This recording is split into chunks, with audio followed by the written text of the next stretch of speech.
আসসালামু আলাইকুম বন্ধুরা, কেমন আছো? আলহামদুলিল্লাহ আমি ভালো আছি। তোমরাও হয়তো আল্লাহ পাকের অশেষ রহমতে ভালো আছো। আমি আজকে তৈরি করেছি কুমড়া বড়ি ভর্তা রেসিপি। আমার এই কুমড়া বড়ি ভর্তা রেসিপিটা তোমাদের কাছে যদি ভালো লেগে থাকে অবশ্যই আমার চ্যানেলটি সাবস্ক্রাইব করে আমার পাশে থেকে যেতে পারো। আর আমার কুমড়া বড়ি ভর্তা রেসিপিটা তোমাদের কাছে কেমন লাগলো অবশ্যই কমেন্ট বক্সে আমাকে জানিয়ে যাবে। তো এখানে আমার কুমড়া বড়ি ভর্তা রেসিপিটা আমি কিভাবে তৈরি করলাম, কি কি উপকরণ আমি ব্যবহার করেছি দেখতে থাকো।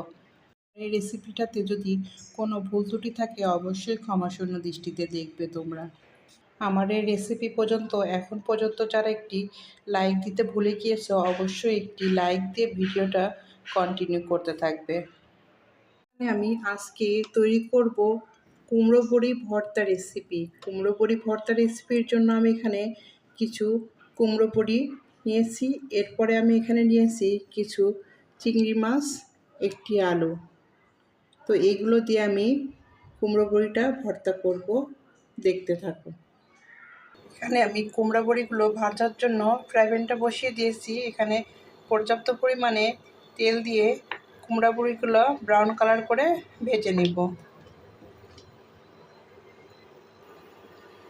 এখন আমি কুমড়া বড়িগুলো ব্রাউন কালার করে ভেজে নিব। এখানে বড়িগুলো ব্রাউন কালার হয়ে গেছে, এগুলো আমি তুলে নেব। এখানে আমি আলুগুলো ব্রাউন কালার করে ভেজে তুলে নিব, তারপরে আমি চিংড়ি মাছগুলো ভেজে নিব। এখানে আমি কুমড়ো বড়ি ভেজে নিয়েছি। চিংড়ি মাছটা আমি কালো জিরা, সামান্য হলুদ দিয়ে ভেজে নিয়েছি, শুকনো মরিচ ভেজে নিয়েছি, আলুটা ভেজে নিয়েছি। এরপরে আমি সবগুলো উপকরণ শিলপাটাতে বেটে নিব। সবগুলো উপকরণ বেটে নিয়েছি শিলপাটাতে। এরপরে আমি এখানে ভর্তাটা তৈরি করে নেব। ভর্তাটা তৈরি করার জন্য আমি এখানে নিয়েছি পেঁয়াজ কুচি, ধনেপাতা কুচি।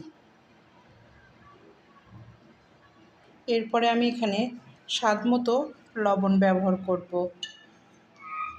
পেঁয়াজ, ধনেপাতা, লবণটা সুন্দর করে চটকিয়ে নিব।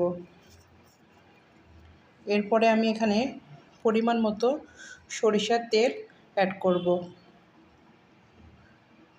এখানে আমি এরপরে যে আলু, কুমড়া বড়ি, মরিচ, চিংড়ি মাছ বেটে রেখেছিলাম এটা হাতের সাহায্যে সুন্দর করে ভর্তাটা তৈরি করে নেব। এখানে ভর্তাটা কমপ্লিট, আমি পরিবেশন পাত্রে তুলে নিব। এইভাবে কুমড়া বড়ি ভর্তা গরম গরম ভাতের সঙ্গে খুবই ভালো লাগে। এইভাবে আমি প্রায় করে থাকি। তো আমার এই রেসিপিটা তোমাদের মাঝে শেয়ার করলাম। যদি ভালো লাগে অবশ্যই আমার রেসিপি ফলো করলে তোমরা তৈরি করে নিতে পারবে। এখানে আমার কুমড়া বড়ি ভর্তা রেসিপিটা কমপ্লিট, আমি পরিবেশন পাত্রে তুলে নিচ্ছি। তো আমার এই কুমড়া বড়ি ভর্তা রেসিপিটা তোমাদের কাছে যদি ভালো লেগে থাকে অবশ্যই একটি লাইক, একটি কমেন্ট, একটি শেয়ার করবে। এই কুমড়া ভর্তার রেসিপির সঙ্গে এতক্ষণ পর্যন্ত যারা আসো অসংখ্য অসংখ্য ধন্যবাদ তাদের।